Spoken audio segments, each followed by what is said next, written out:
Titanic जहाज कैसे डूबी? जी हाँ, सही सुने आप। चलिए हम बताते हैं इस वीडियो के अंदर पूरी जानकारी टाइटैनिक का। टाइटैनिक जहाज जब बनकर तैयार हुआ तो इसकी चर्चा पूरे विश्व में हुई। इस पर दुनिया की तमाम सुविधाओं का ध्यान रखा गया था। हर किसी की इस पर सवार होकर यात्रा करने की इच्छा थी। इस जहाज से पहली यात्रा के लिए कई लोगों ने टिकट खरीदे थे, तो कई को टिकट नहीं मिलने पर मायूस होना पड़ा था। आइए जानते हैं यात्रा के दौरान क्या हुआ था। ब्रिटेन के साउथहैम्पटन से न्यूयॉर्क सिटी के लिए अपनी मनहूस यात्रा पर चले 10 अप्रैल 1912 को टाइटैनिक सफर पर और 4 दिनों के बाद 14 अप्रैल 1912 की आधी रात एक आइसबर्ग से टकराकर यह जहाज उत्तरी अटलांटिक महासागर में डूब गया था। हादसे में 1500 से ज्यादा लोगों की मौत हो गई थी। 706 लोगों की जान किसी तरह से बचाया गया था। तैरते हुए शहर की दी गई थी उपाधि।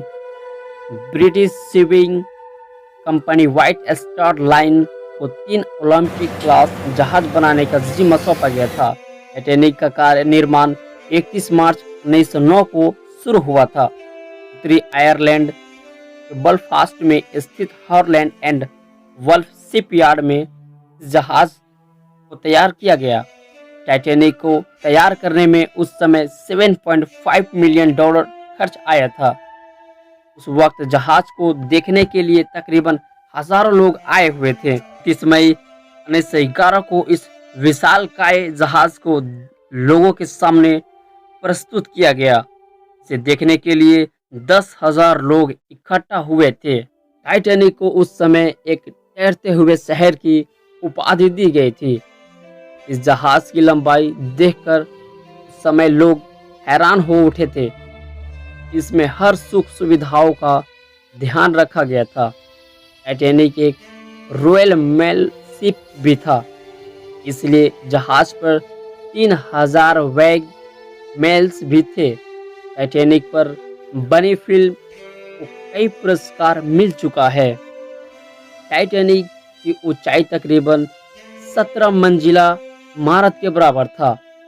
बताया जा रहा है कि वाशिंगटन पोस्ट की रिपोर्ट के मुताबिक टाइटैनिक जहाज इंपीरियल स्टेट बिल्डिंग जितना था, यानी कि इसकी ऊंचाई करीबन 17 मंजिला इमारत के बराबर थी। इस जहाज की लंबाई फुटबॉल के 3 मैदानों के बराबर थी। जहाज में रोज 80 टन कोयले की खपत थी।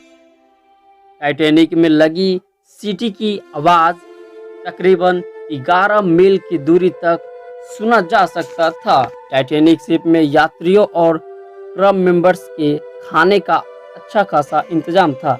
जहाज पर खाने के लिए 86,000 पाउंड मीट एंड 40,000 अंडे, देन 40 टन आलू एंड 3500 पाउंड प्याज एंड 36,000 सेब एंड 1000 पाव रोटी के पैकेट के साथ कई तरह के खाने का सामान मौजूद था। इस तरह से डूब गया टाइटैनिक। यात्रा के 4 दिनों बाद 14 अप्रैल को रात 11:40 इसकी टक्कर के बाद एक आइसबर्ग यानी बर्फ के चट्टानों से हो गई। टक्कर के बाद एक शिप का अलार्म तो बजा, लेकिन जब तक इंजन को घुमाकर जहाज को रास्ते से हटाया जाता तब तक टक्कर हो चुकी थी।